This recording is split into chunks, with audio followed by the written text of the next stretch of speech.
Satan déforme les choses. Chaque bonne chose que Dieu a créée, Satan s'efforce de la pervertir. Dieu a créé la sexualité et les a appelées bonnes. Genèse 1, 27, 28, 31. Dieu vit tout ce qu'il avait fait et voici que cela était très bon. Ainsi, il eut un soir et il eut un matin. Ce fut le 6e jour. L'union sexuelle a un double but. La procréation, Genèse 1, 28, et l'union des partenaires du mariage en une seule chair. Genèse 2, 24, Marc 18, 1 Corinthiens 6, 16. Ne savez-vous pas que celui qui s'attache à une prostituée devient avec elle un seul corps? Car comme il est écrit, les deux deviendront une seule chair. Genèse 2, 24. Depuis les temps les plus reculés, les êtres humains ont trouvé des utilisations détournées du sexe qui n'accomplissent aucun des objectifs prévus par Dieu. Les perversions étaient si répandues à l'époque où Dieu a donné la loi à Moïse que des avertissements contre les perversions spécifiques ont dû être inclus en détail. Lévitique 18, 23. Tu ne coucheras point avec une bête pour te souiller avec elle, et une femme ne se livrera point à une bête pour coucher avec elle, c'est une perversité. Deutéronome 27, 20. Maudit soit celui qui couche avec la femme de son père, car il a découvert la nudité de son père, et tout le peuple dira Amen.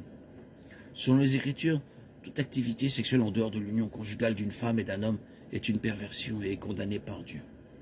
1 Corinthiens 6, 18. Fuyez l'impudicité, tout autre péché que l'homme commet est extérieur au corps, mais l'impudique pêche contre son propre corps. Hébreux 13, 4.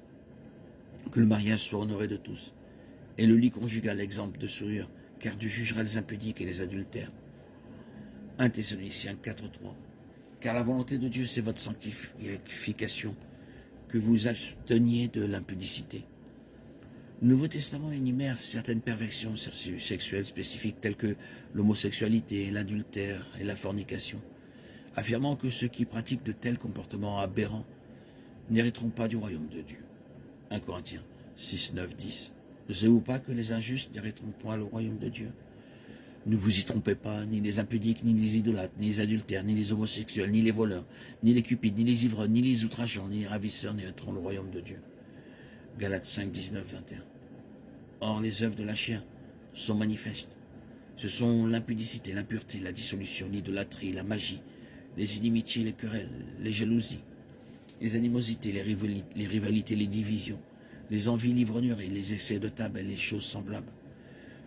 Je vous le dis comme je vous l'ai déjà dit, ceux qui commettent de telles choses n'hériteront point le royaume de Dieu.